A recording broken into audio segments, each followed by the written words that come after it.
The sun was bright that morning, the kind of sharp light that made everything look cleaner, newer. Elijah Cross walked across the tarmac, his steps measured, his black leather briefcase swinging lightly at his side. The air smelled faintly of jet fuel and salt from the nearby coast. He wasn't in a rush, but there was no time to waste. His jet was waiting. At least that's what he thought. 2 ground crew members spotted him from a distance. They didn't smile. They didn't wave. One stepped forward, planting himself directly in Elijah's path. The other hung back, watching. "Sir, you can't be here," the first man said. Elijah's gaze stayed steady. "I have a flight." He kept walking, but the man moved again, blocking him. "You must be lost," the crewman said, his voice low but firm. "Private boarding is on the other side." A few heads turned. Passengers nearby slowed their pace. 1 or 2 phones were already up, recording without shame. The air shifted, quiet, but electric. Elijah stopped. His suit was dark gray, the fabric catching the sun in clean lines. His tie was neat, his shoes polished. Everything about him looked intentional. He reached into his jacket pocket and pulled out a slim leather wallet. "This is my flight," he said, offering his boarding documents. His voice was calm, almost too calm. The crewman didn't take them. He gave a small mocking smile instead. "No, sir. This jet is for corporate clients." Someone in the crowd let out a faint gasp. Elijah's face didn't change, but there was the smallest pause before he spoke again. "And you think I'm not one of them?" The man hesitated. He glanced toward the plane, then back at Elijah, like he was trying to decide whether to double down or step aside. "Rules are rules," he said finally. The second crewman shifted uncomfortably. His eyes darted toward the people filming. One woman whispered to her friend. He showed them his ticket. Elijah tucked the documents back into his jacket without another word. He didn't argue. He didn't raise his voice. He just stood there, the kind of stillness that carried its own weight. The silence between them stretched long enough for the crowd to feel it in their bones. You could hear the hum of the jet's engine in the distance, the faint click of phone cameras. One man behind the camera muttered, "This is gonna blow up online." Elijah's eyes flicked toward the jet, then back to the crew blocking him.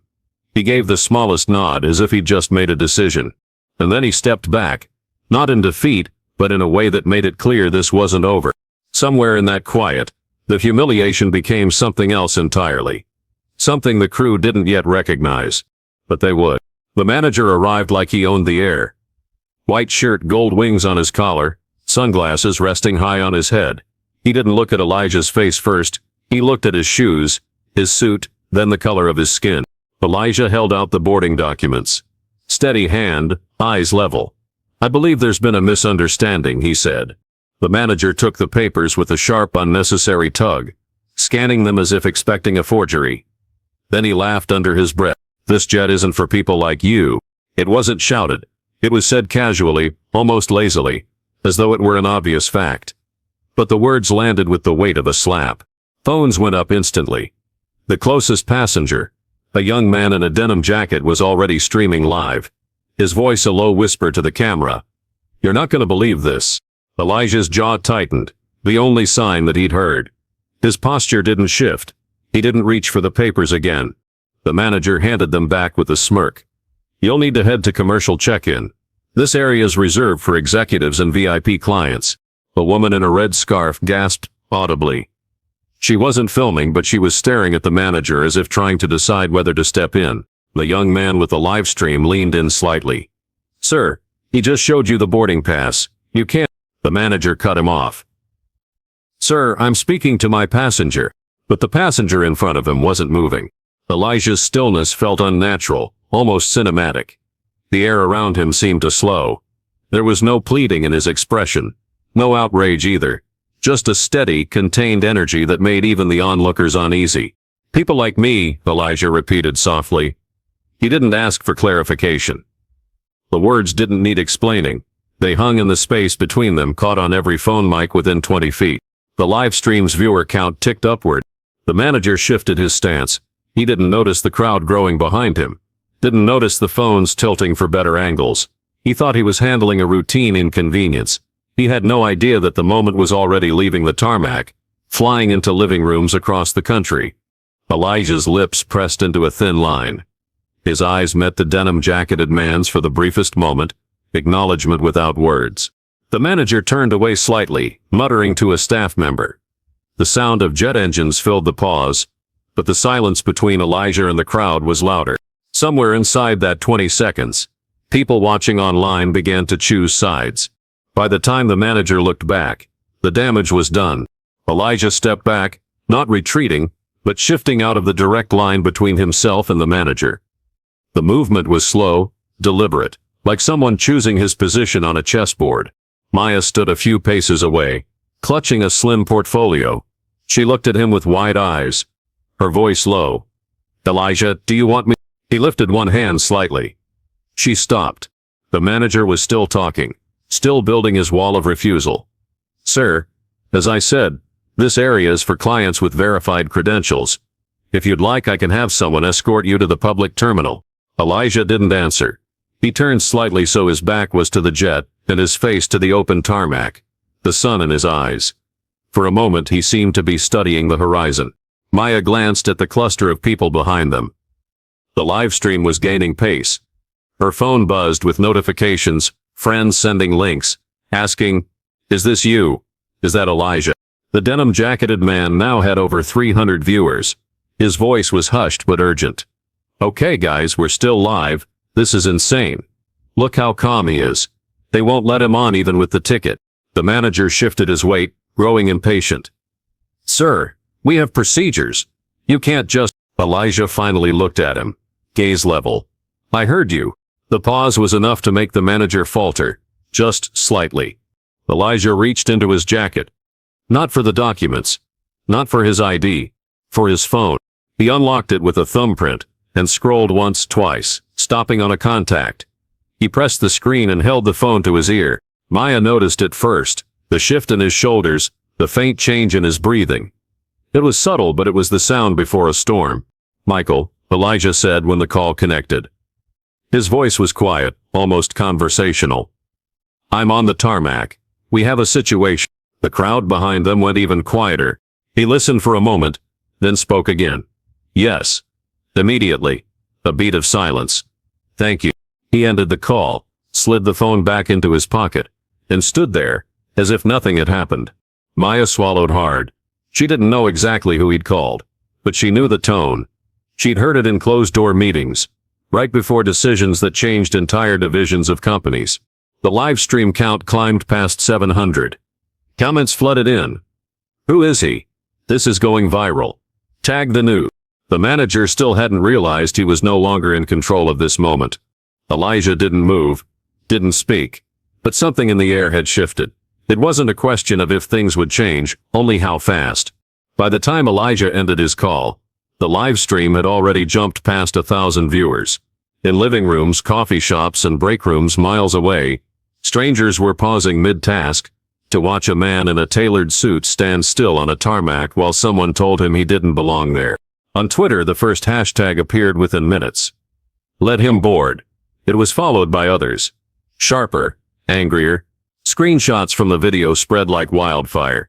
His calm face, the manager's smirk, the outstretched boarding pass, ignored. The comments poured in. "This is textbook discrimination. Name the company. Why is he so calm? That's scary calm." An account that tracked corporate misconduct tagged the aviation regulator's official page. Activist groups reposted the clip with calls to action. By the 10-minute mark, the video had been shared over 5. Some viewers speculated in real time about who Elijah was. A few thought he might be an entrepreneur. Others assumed he was just an ordinary traveler, dressed sharply for a meeting. Then came the first hint. Someone in the comments claimed they'd seen that man on the cover of Forbes. The whispers began. "Is that Elijah Cross?" The name started surfacing in threads. Cautiously at first, then with confidence. Someone dug up an old interview clip, where Elijah talked about building companies quietly, avoiding unnecessary attention. Others posted articles linking him to philanthropic projects, school renovations, scholarships, disaster relief funds. The story shifted in tone. This wasn't just about one man being blocked from boarding a jet. It was about who they had blocked. Yet Elijah hadn't said a word publicly. No statement, no post. His social media accounts stayed silent. The only image of him was the still from the video. Shoulders squared, eyes steady, watching the man in uniform dismiss him. The absence of his voice only made the noise louder. People projected their own thoughts onto his silence. Some said he was probably waiting for the right time. Others insisted his lawyers are already on it. News outlets noticed. Online reporters embedded the live stream in quick write-ups, framing it as a developing incident. The video appeared on trending pages alongside celebrity gossip and breaking news. But it held its own. And still, on that bright tarmac, Elijah stood without moving, like someone who had all the time in the world. The injustice was no longer a private humiliation. It had escaped into the open air, multiplying with every refresh, every retweet. The aviation manager, busy in conversation with a staff member, hadn't yet checked his phone. He didn't see his own face already circling the internet. But the rest of the world did, and the ripples had already started turning into waves. Elijah finally stepped away from the boarding area. Not in surrender, but as if he'd chosen a better vantage point. He crossed the short stretch of pavement to a quiet corner of the lounge, glass walls giving him an unobstructed view of the jet that should have been boarding him. He sat down in a low leather chair, unbuttoning his jacket. The sunlight caught the edge of his cufflinks. The ground crew glanced over occasionally. Their movements were tighter now, less casual. Whispered conversations passed between them, glances flicking in his direction. Something in their posture said they knew they'd crossed a line, even if they didn't understand how far. Maya approached, still holding the portfolio. She lowered her voice. "Do you want me to handle it?" Elijah didn't look up right away. He studied the jet outside, the slow rotation of the propellers. Then he met her eyes and said, "Already in motion." It was the way he said it, steady, almost gentle, that made her take a step back. She'd worked with him long enough to know those 3 words carried more weight than an hour of shouting ever could. Her phone buzzed again, another friend sending her the livestream link with a string of exclamation marks. The viewer count had climbed past 5,000.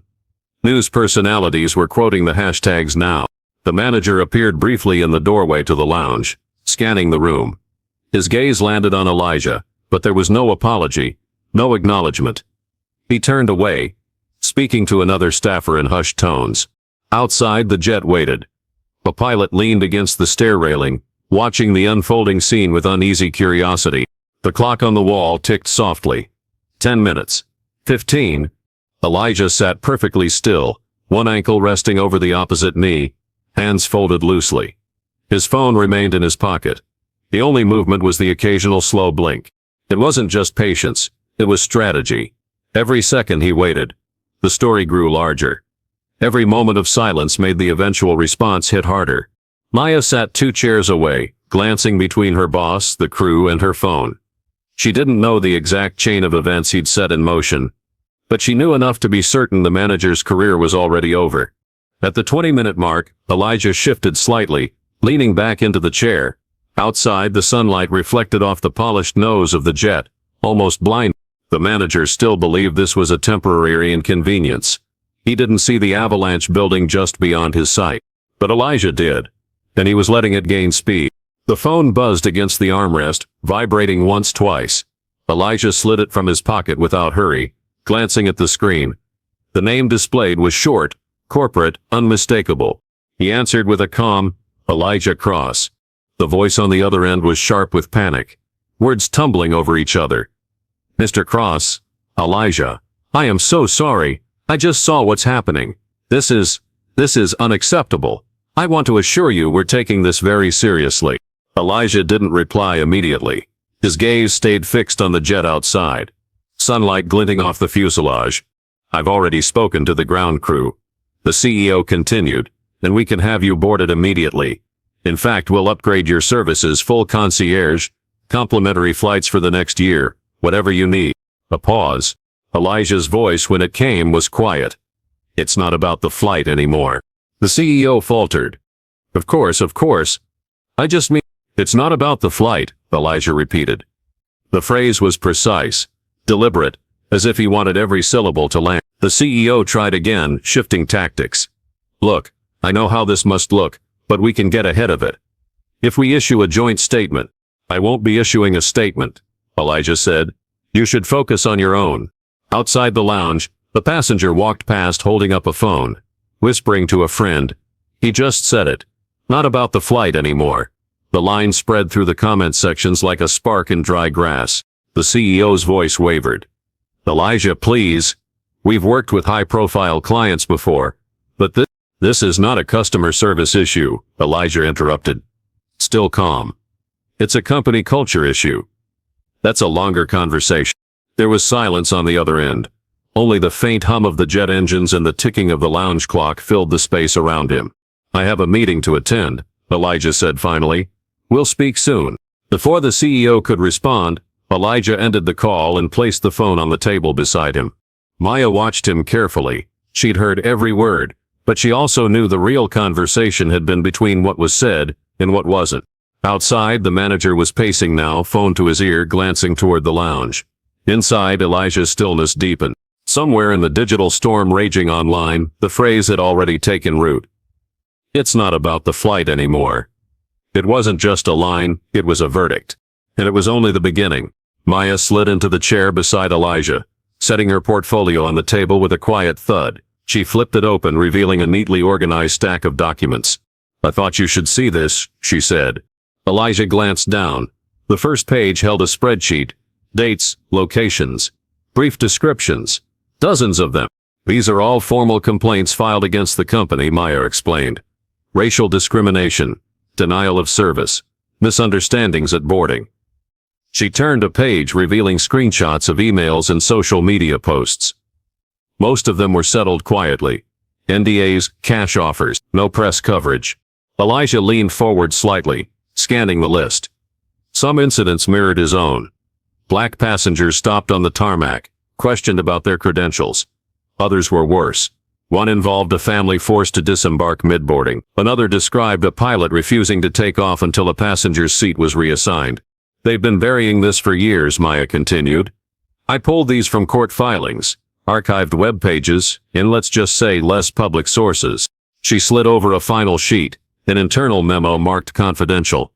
It detailed reputational risk management protocols, advising staff on how to avoid public fallout when sensitive misunderstandings occurred. Elijah's eyes narrowed. This isn't a mistake, Maya said. It's a pattern. And they've built a system to hide it. He didn't speak for a moment.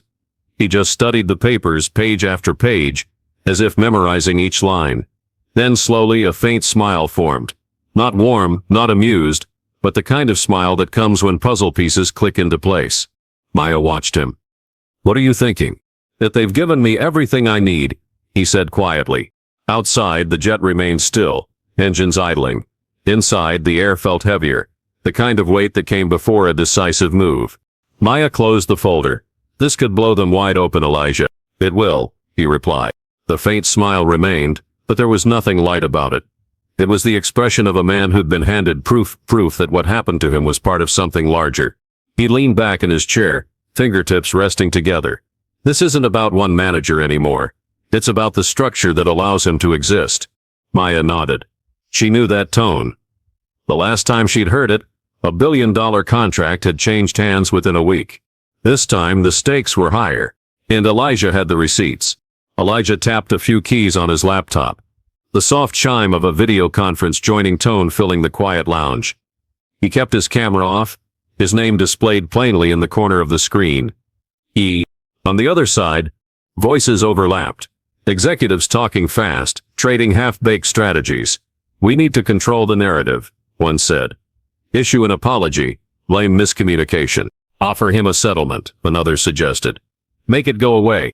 Elijah sat motionless, listening. The CEO's voice broke through. This is already viral. We have to move before investors start asking questions. They already are, someone else said. Shares dipped 2% this morning. There was a faint rustle as papers shifted. Keyboards clicked. The conversation circled in panic. Suspend the staff involved. Temporary measure. We can reinstate later. Elijah's eyes narrowed. He knew the tone. This wasn't about justice. It was about optics. Then came the part that made him lean forward. We don't need to change procedures. We just need to make it look like we did. Someone chuckled. Exactly. Announce reforms. Keep operations the same. People will forget. Maya, seated beside him, shook her head in disbelief.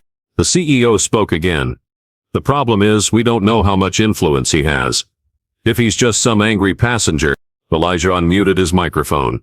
The click was sharp in the silence. He's not, Elijah said. His voice was calm, measured. The room on the other end went dead quiet. This is Elijah Cross, he continued. Owner of your largest stake. There was a sharp intake of breath from someone. The CEO stammered. Mr. Cross, I've been listening, Elijah said. And I think you've made your priorities very clear. No one spoke. I'll be joining this meeting fully at our next session, he went on. In the meantime, I'd recommend you choose your words carefully. Every one of them is being recorded. He clicked the microphone off, leaned back, and let the silence hang. On the other end, voices dropped to whispers. The panic was sharper now, tinged with something else, fear. Maya exhaled slowly. They didn't see that coming. No, Elijah said, closing the laptop. And they won't see what's next either. The executives were mid-sentence when the faint click of Elijah's unmute cut through the chatter. The voices on the call stopped almost instantly, like a room where the lights had just gone out. Gentlemen, Elijah said, his tone steady. This is Elijah Cross, the owner of your largest stake. The silence on the other end was sharp enough to feel. Somewhere in the background, a pen dropped. Someone inhaled audibly. The CEO's voice came first, brittle and unsteady. Mr. Cross, I've been listening, Elijah continued, his words slow, deliberate. Every proposal you've made in this meeting has been about avoiding accountability, not addressing the issue. No one dared to interrupt. I own more of this company than any individual here, he said. And I assure you, I will not allow it to be run by people who think discrimination can be swept under the rug with PR statements. A cough. A faint shuffle of papers. The weight of his position settled over them like a heavy cloth, smothering whatever bluster they'd had minutes earlier. This is your notice, Elijah added. From this point forward, the conversation changes. And with that, he muted his microphone again, letting the stunned silence speak for itself. Far too late, they realized the man they had humiliated controlled their future. An hour later, Elijah sat at a corner desk in the lounge, typing with quiet precision. The words came easily, measured, unshakable. He didn't write about his feelings. He didn't write about anger or insult. He wrote about facts, decisions, and consequences. By the time he finished, the statement read, effective immediately. A comprehensive review of the company's operations will begin. All staff involved in the incident at the coastal terminal are suspended pending investigation. An independent audit will examine all customer interaction records from the past 5 years to address systemic bias. Any employee found to have engaged in discriminatory conduct will be permanently removed. There were no flourishes, no raised voice, even on the page. Just a scalpel's edge of precision. He sent the text to Maya. She read it once, then again before nodding. It's perfect, she said. He posted it to his social media account with a single caption. This is not about the flight. Within minutes, the statement was everywhere. Screenshots spread across platforms, paired with the tarmac footage. The combination of his calm tone and decisive action struck a chord. Commenters called it surgical, lethal without shouting. The exact opposite of corporate spin. Hashtags shifted from outrage to rallying cries. People didn't just share the video anymore. They shared his words, underlining them, quoting them, turning them into graphics and banners. Journalists dissected each line, noting the unusual directness for a corporate figure of his stature. Analysts pointed out that such an independent audit, especially one announced publicly, was virtually unheard of, without legal pressure. By nightfall, the statement had been translated into multiple languages. Activist organizations pinned it to their feeds. Law students began using it as an example of clear, actionable policy communication. It wasn't just a response, it was a warning. And it carried weight. By morning, the story was everywhere. Major news outlets led with side-by-side clips, the tarmac footage of Elijah standing still, the manager smirking, and the screenshot of his crisp public statement. On morning shows, hosts debated the implications. One anchor said, "This isn't just about a single act of bias. This is about corporate culture being challenged from the top down." Activists praised the move. Civil rights lawyers called it a textbook example of strategic accountability. Politicians weighed in, some applauding his approach, others using it to push for legislation. Celebrities reposted the clip with their own commentary, amplifying the reach. The phrase "it's not about the flight anymore" was printed on t-shirts overnight. Meanwhile, inside the aviation company's headquarters, panic tightened its grip. Emails flew between executives. PR teams drafted new statements, only to discard them minutes later. The stock price began to slip, a slow but steady drop that made shareholders nervous. Calls from investors piled up, and yet through it all, Elijah said nothing more. No interviews, no press appearances, just the quiet force of the original statement, doing its work. The narrative had shifted. This was no longer just a viral video. It was a corporate reckoning, and it was still gathering speed. The boardroom screens flickered to life, each tile showing a face that had been avoiding this conversation for years. Elijah sat at the head of the long table in the company's headquarters, his hands folded, expression unreadable. This meeting, he began, is about structure. Not optics, not statements. Structure. No one spoke. A thick binder sat in front of him. Company policy, page after page. He opened it to the first section. We start here. Section 1. Client Interaction Protocol. His voice was even, almost gentle. We'll go through every line. It wasn't a request. For the next 2 hours, they dissected the text. Policies written in vague, malleable language were stripped to their bones and rebuilt with precision. Loopholes were closed. Standards were made measurable. Every suggestion to leave it flexible was met with silence from Elijah. A silence that stretched just long enough for the person speaking to squirm and finally mutter, "Fine. Change it." When one executive tried to argue that sweeping changes might alienate certain staff, Elijah simply looked at him. Not a glare, not a threat, just the kind of unwavering eye contact that made it clear the discussion was over. Within minutes, that executive excused himself from the meeting entirely. His resignation email followed an hour later. One by one, the holdouts began to fold. Some left with curt nods, others with thinly veiled resentment. None dared challenge him outright. By mid-afternoon, the old guard had been thinned. The policies were rewritten, signed, and stamped for immediate implementation. Training programs were scheduled. Independent oversight committees were approved without objection.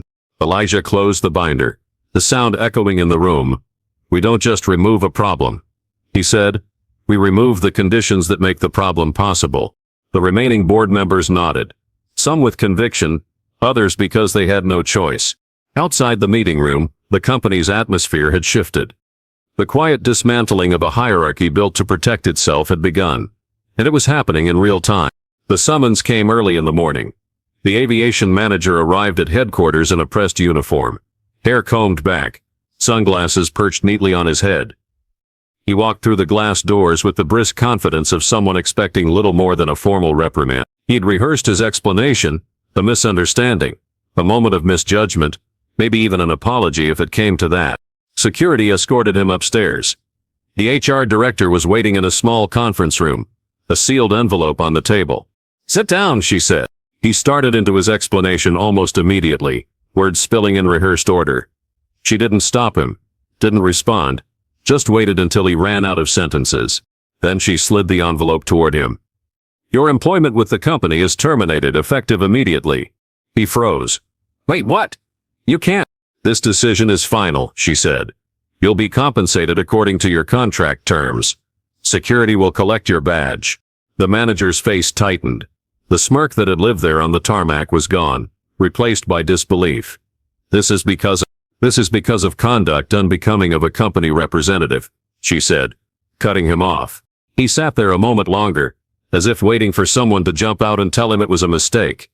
No one did. Security returned, escorting him through the lobby. Outside, cameras flashed, local reporters had caught wind of the meeting. Questions were shouted. "Is this about the discrimination incident? Do you have a comment for Mr. Cross?" He kept walking, head down now, sunglasses shielding his eyes. The doors closed behind him, and the chapter ended without ceremony. In the footage aired that evening, there was no trace of the confidence he'd worn days earlier. Just the slow walk of someone realizing too late that the rules had changed, and that he no longer had a place in them. 3 days later, Elijah returned to the same coastal terminal. The sunlight was just as bright, the scent of jet fuel just as sharp, but the atmosphere had shifted entirely. As he stepped from the car, 2 uniformed attendants greeted him by name. "Good morning, Mr. Cross. one said with a warm smile.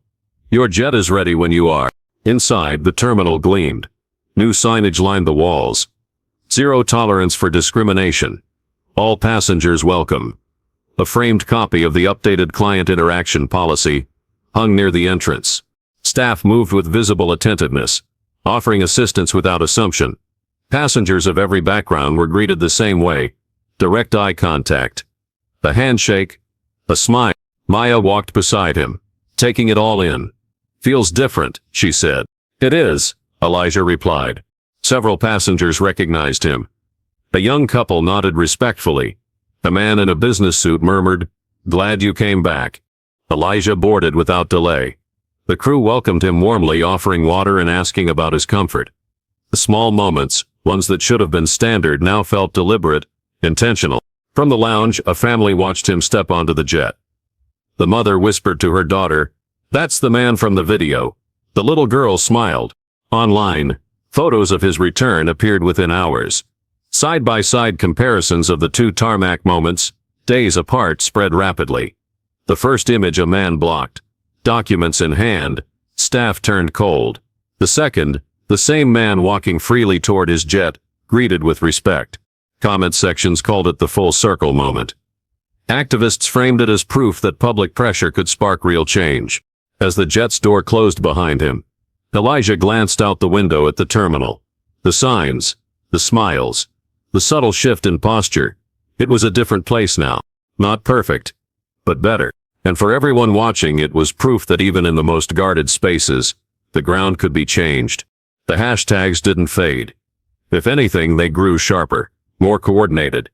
What started as outrage over one incident became a movement calling for deeper scrutiny of private aviation.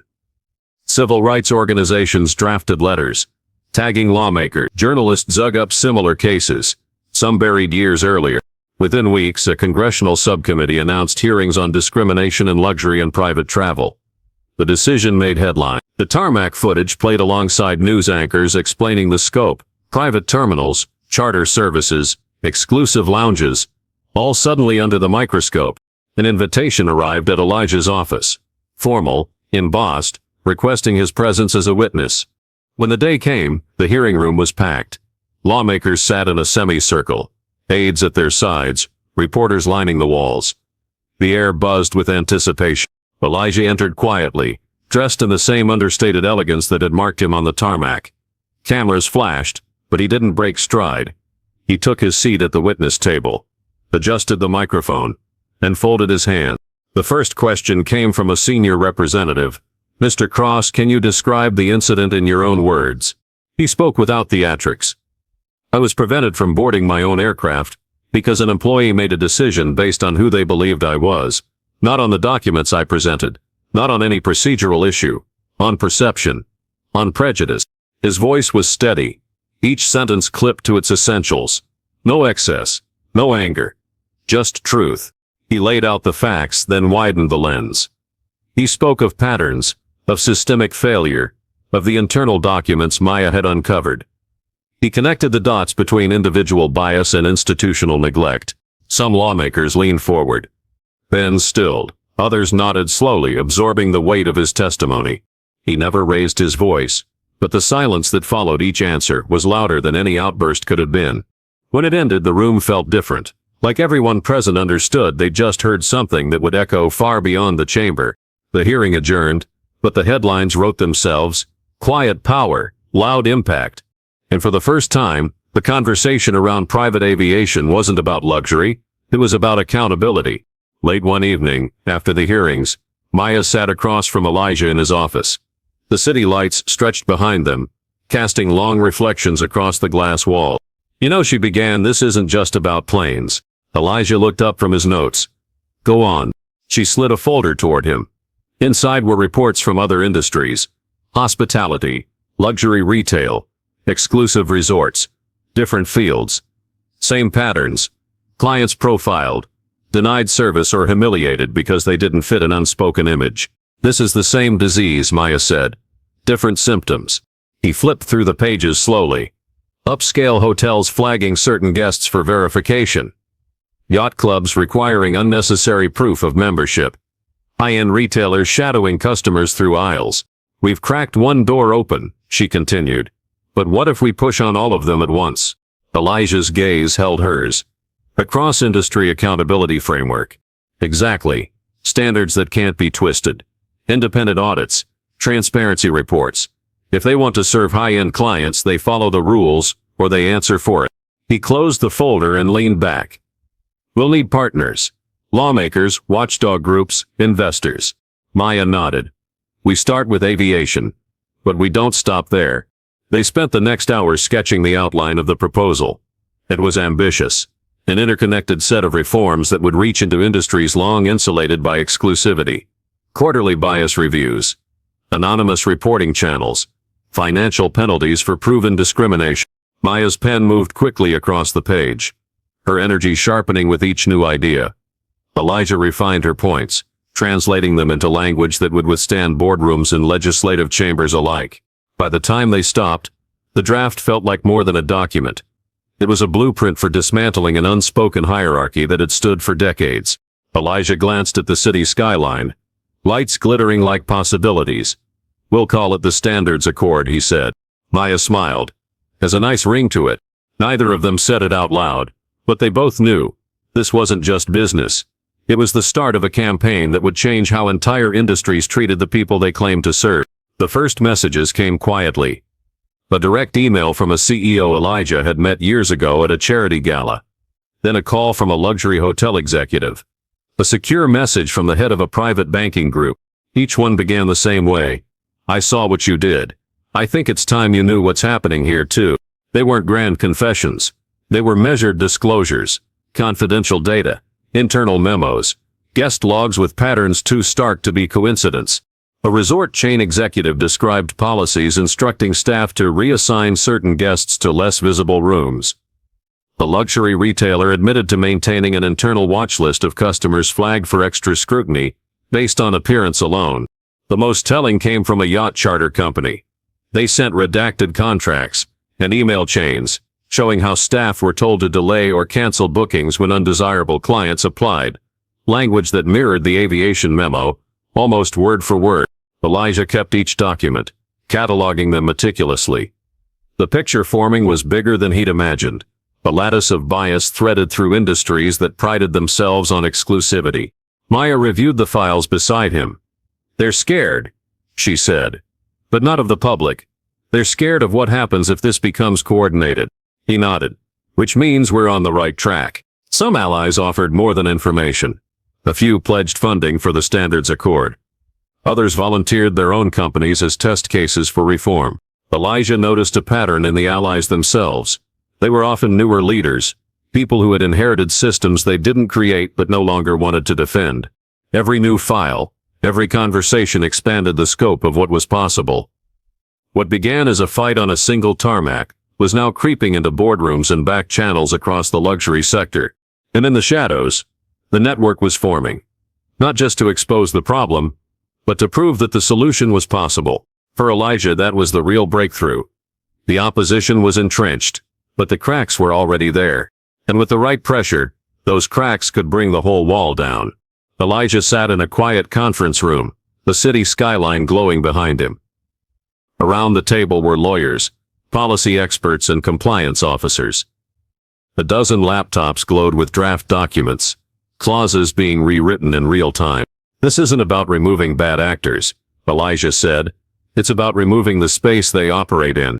The team worked line by line, transforming broad, flexible policies into hard, measurable rules.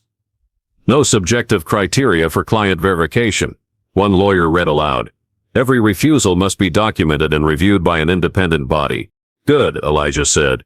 Add timelines. Immediate suspension pending review for any violation. They built in enforcement mechanisms. Partner companies agreeing to the Standards Accord would be legally bound to quarterly bias audits.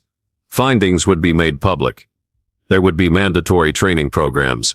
Not just for frontline staff, but for executives and board members. And then came the sharpest edge.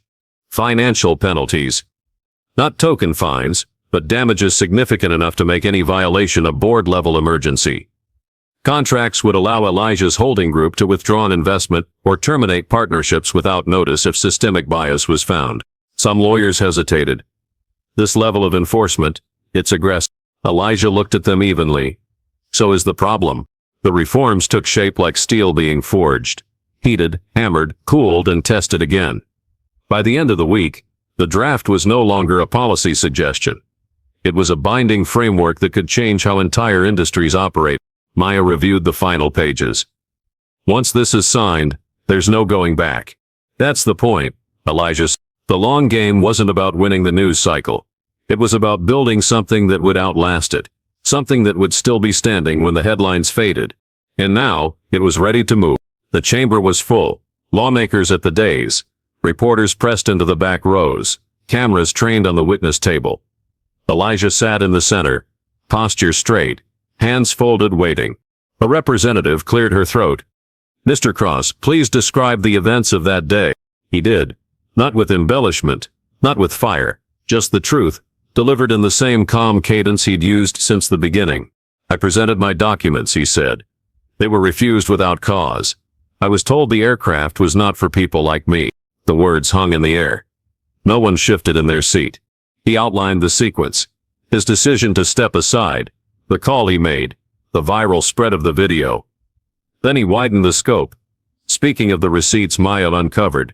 The documented pattern. The systemic failures that had allowed bias to persist unchecked. Policies existed, he said, but without enforcement, they were decoration. The culture remained unchanged. Some lawmakers leaned forward, pens motionless. The quiet in the room was so complete that the faint buzz of the overhead lights became noticeable. He didn't need to raise his voice. Each sentence landed with the weight of something undeniable.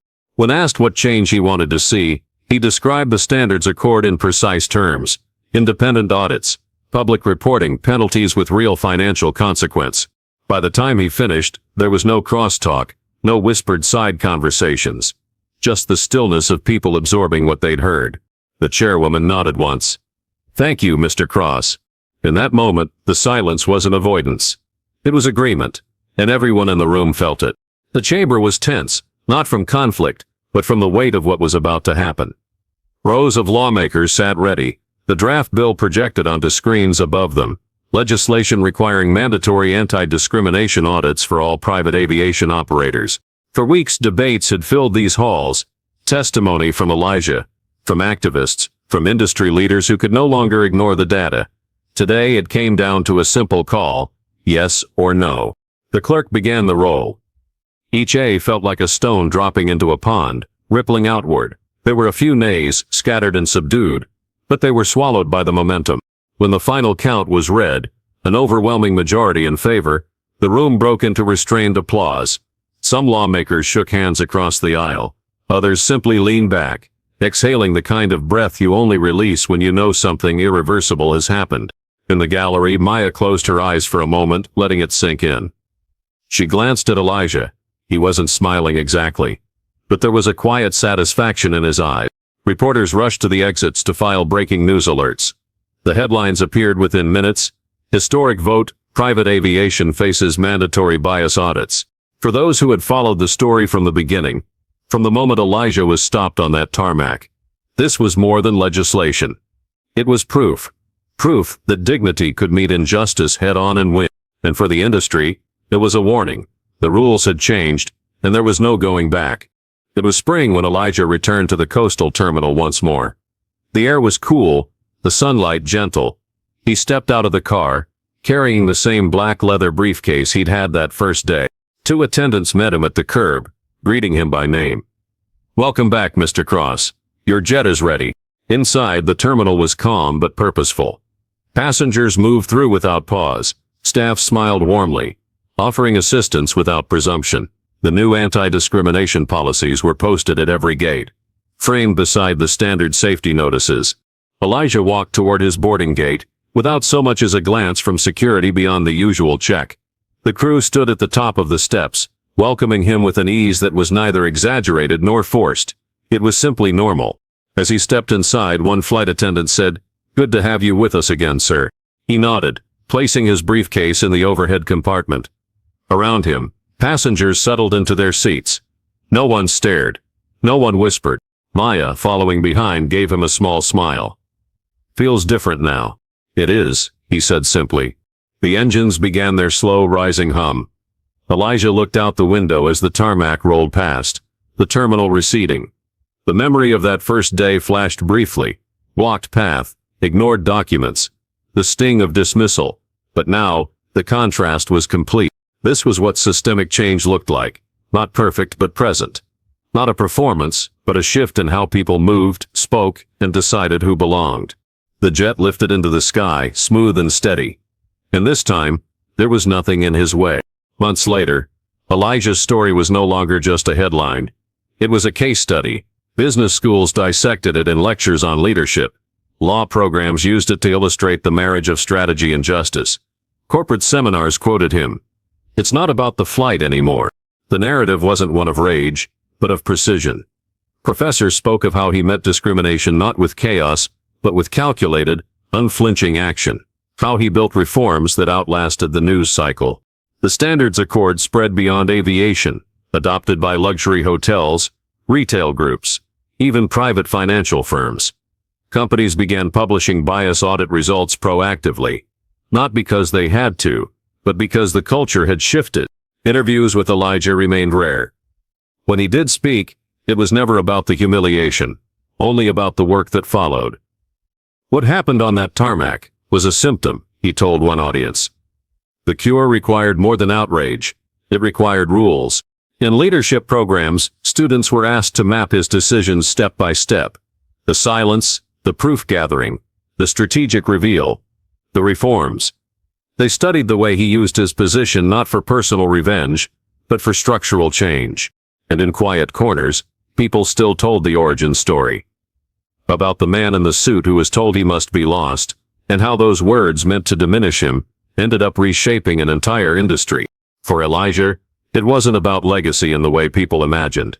It was about movement, about keeping the momentum alive so that long after his name faded from the headlines, the rules would still hold. The map had been redrawn, and the man who once stood still on a tarmac now watched as others used that map to find their way forward.